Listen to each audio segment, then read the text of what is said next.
The young man that's bringing our program today is no stranger to most of you. I have said many times that I watched him grow up at the biggest little hardware store. I'm old enough to have been pretty much thrown out of that store by his grandfather, who used to tell me, "See here, boy, we don't need no advertising." Well, that turned out to not be the case, and they turned out to be dear, dear friends and great partners at the Chamber of Commerce, and also my 7 o'clock news sponsor every day. And I was so proud when this young man got his education, and a very good one he has, and returned to our town to work for Historic Washington State Park, I should say, returned to our county.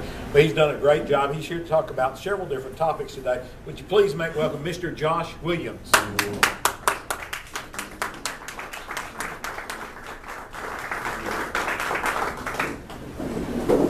Thank y'all very much. It's always good to come. I'm going to pass these around, just pass them around, and I'll start another stack here. And what's left, just put on the table over here.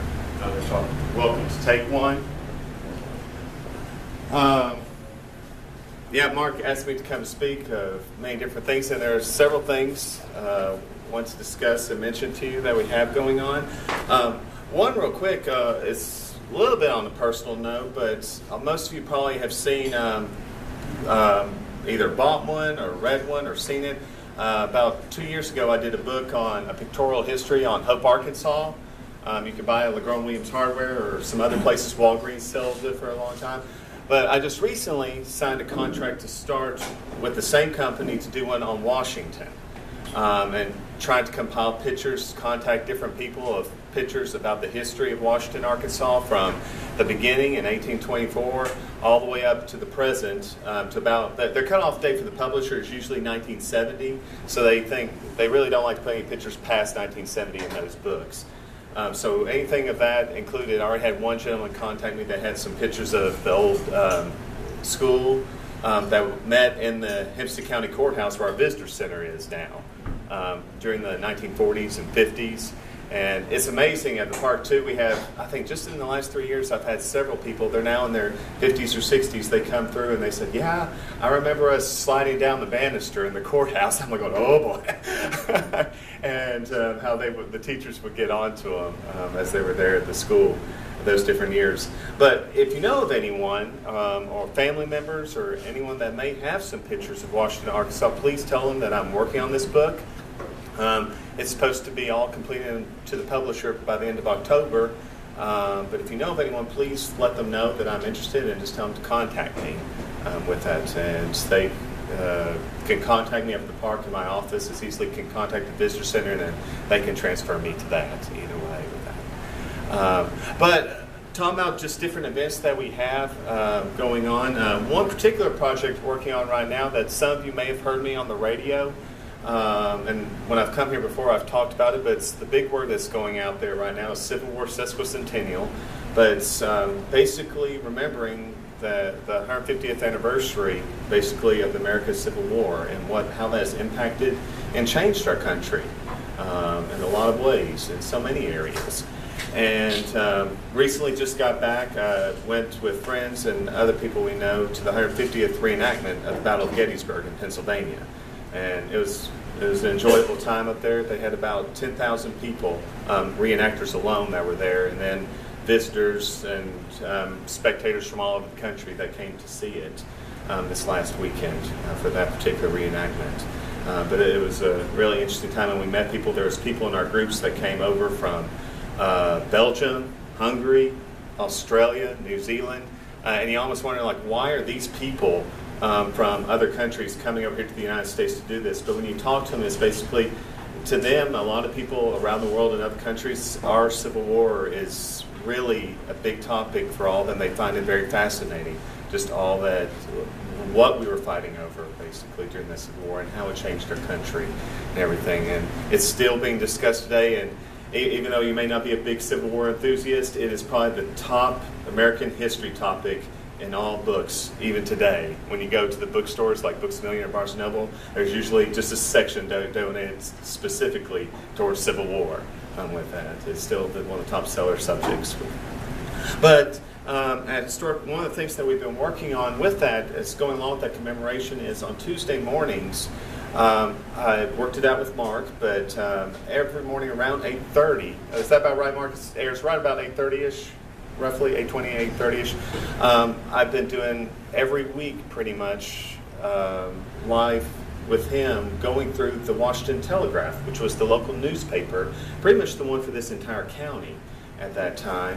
That was printed in Washington, Arkansas, but we're going through each week. It was a weekly newspaper, but what was going on in the area 150 years ago, and going through some of the different articles and talking about that. And I've come across a lot of interesting things. They talk about news that's happening on the East Coast, with what's happening with Abraham Lincoln in New York.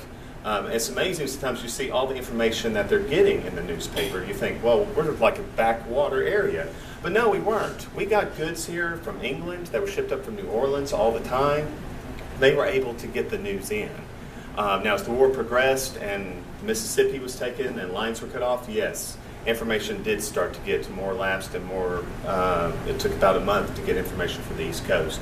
But otherwise, they're getting this type of information and published in the newspaper. They're talking about people from their own homes, promoting basically for the local people to grow crops, to get things done, to help with the war effort, ladies to make clothes, the things that are going on. And it's a perfect example that we talked about just how the media can be used during warfare. Because sometimes, not always, they don't always show probably the real picture. They're trying to keep people's hopes going in a lot of ways with the media, just like even back during wartime, during World War II or something, the way the media did things. So we look at both those things with the pros and cons with them. One of the things right now that we were talking about was the campaign that started going on in our area. We were in the 2nd Congressional District at that time, which is basically mostly all of western Arkansas. And we were the only congressional district during the Civil War that had an actual election for that office. Grandison Royston, whose house is still up there today, and one of his descendants, of course, is Guy Royston at the Hope Depot. He was our representative at the Confederate Congress in Richmond at this time. Well, a lot of people started not liking him by this time because apparently his son, he got an exemption for his son to not serve in the Army. And so that kind of caused a lot of flack, and another gentleman by the name of Rufus K. Garland, his brother was Augustus Garland, who later became governor of Arkansas. Rufus is actually buried up in Washington as well.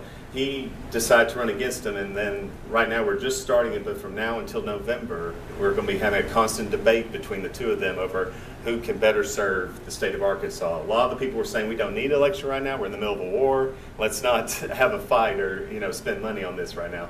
But they went ahead and did it. But that was probably one of the big topics, was like going, well, Mr. Royce's son is out here partying all the time and going to different parties. Why is he not serving?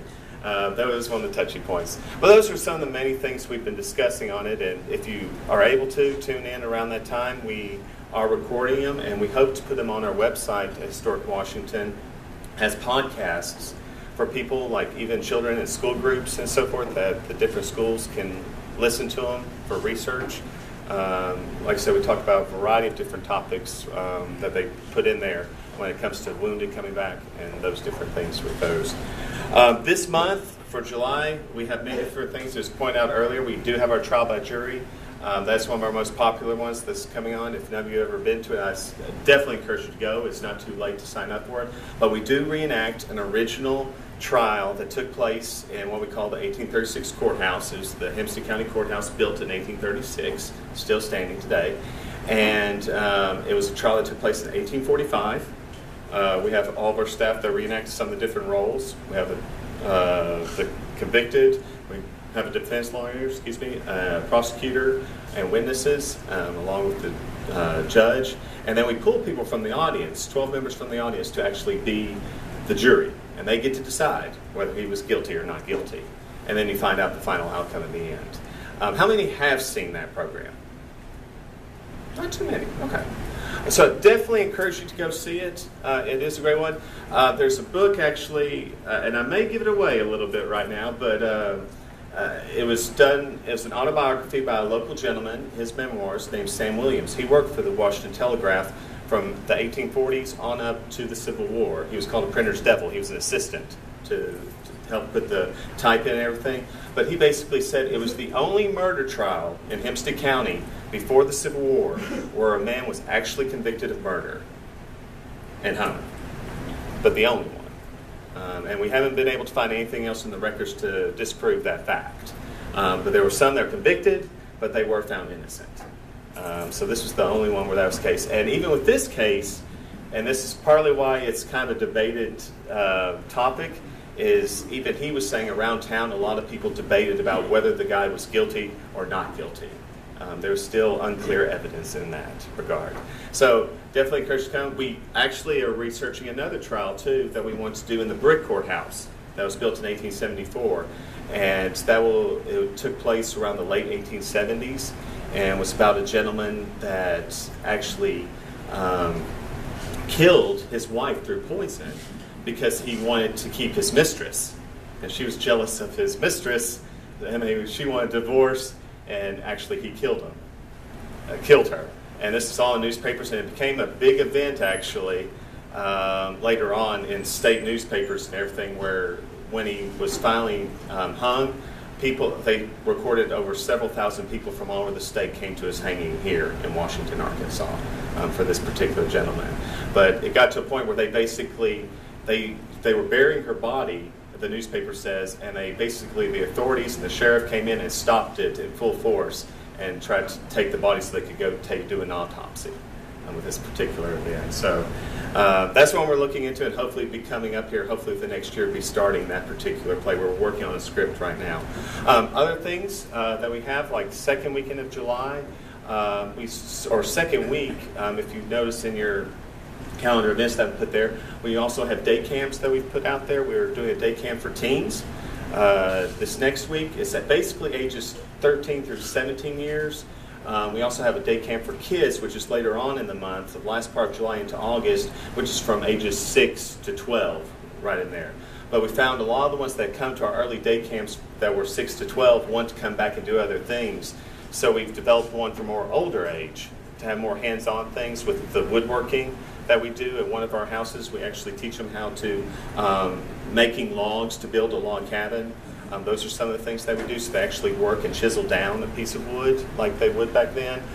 Cooking with the Dutch oven, how to make different things out of a Dutch oven is one of the things that we do. And helping with the horse teams that we use for the Surrey. All those different things are some of the things that we cover in the day camps for them. But we have one for both those different age groups. And the one coming up this next week is for teens with that. And meals are provided lunch-wise, so if you know anyone that fits that age group that's interested, please contact our park on that one. Third weekend in July, like I said, we have something about pretty much every weekend in July, but third weekend in July is our series that we do. We've been doing this now for 5 years that we started this, but it's our Music in the Park series we do in the summer. But we do it on the lawn of the brick courthouse. It is free. We do not charge for it. But we get bands to come in to perform on the lawn. You bring your own lawn chair and enjoy. And we just don't pick the bands at random. We try to connect it back to our mission of interpreting the 19th century, but also bringing that up to the present. One year we did the history of jazz music, where we talked about what a version of jazz music would have sounded like in the town of Washington before the 19th century. We had one gentleman that came in and demonstrated. He was from New Jersey, and he did the music of Scott Joplin, who was from our local area. He was from just right over here in Texarkana, where he originally grew up, Scott Joplin, before he became famous. And then we bring in, after that, we usually bring in one, at least statewide known jazz band or band, and we brought one in then. And then we usually try to find a local band. That year we had the Hope High School Jazz Cats and Mr. Alan Batts come and perform, but to promote local bands that are in the same genre within the Arklatex region in that vicinity. This year we're doing Celtic music with Scotch-Irish, Irish connections. We can't always keep unfortunately, performing artists in chronological order. That's just the nature of the beast. But we're basically connecting Celtic music and its influence on the genre of country music and also bluegrass music. And back in June, we had one band, the Midnight Hurricanes. They're a local country band from DeQueen, Arkansas. They opened for Loretta Lynn, actually, a couple weekends ago in DeQueen. But they performed. They were a great group. Everyone thoroughly enjoyed them. And then this next coming one up in July, we're going to actually have our Celtic band, which is Blue Fiddle. They're from Mountainburg, Arkansas, right around Van Buren, Fort Smith area. They'll be talking about actually Celtic music through the ages and how it influenced American music, and some songs that we sometimes don't realize that they have a connection today with some Celtic tunes and everything with that. And then after that, in August, we'll have our Bluegrass band, which is from Mountain View, that they'll be coming to perform with that. And it's actually a young girl. She's about the age of 16, and her family that perform in that one. But again, these are all free. Definitely encourage you to come and attend. We do have refreshments that night, and our restaurant is also open for if you like to eat dinner beforehand with that. And after that one, I've spoken about before, I think in years past, but we have our annual Red River Symposium. We're on our 7th year doing that. But we basically are trying to encourage more research into the area we live in the Arklatex region. And right now with the Civil War anniversary, we've been doing different aspects of the Civil War. Last year we had academic speakers and local historians come in and speak about individual Civil War units that came from our area. Before that, we talked about them deciding to leave and join the Confederacy back in 1860. This year we're looking at the home front. So this year we're looking more at particularly women's issues, things that were happening on the local level, how people were dealing with things. So that's going to be our topics. We have speakers, like I said, coming in. We have one gentleman. We usually have an archaeologist. He dug up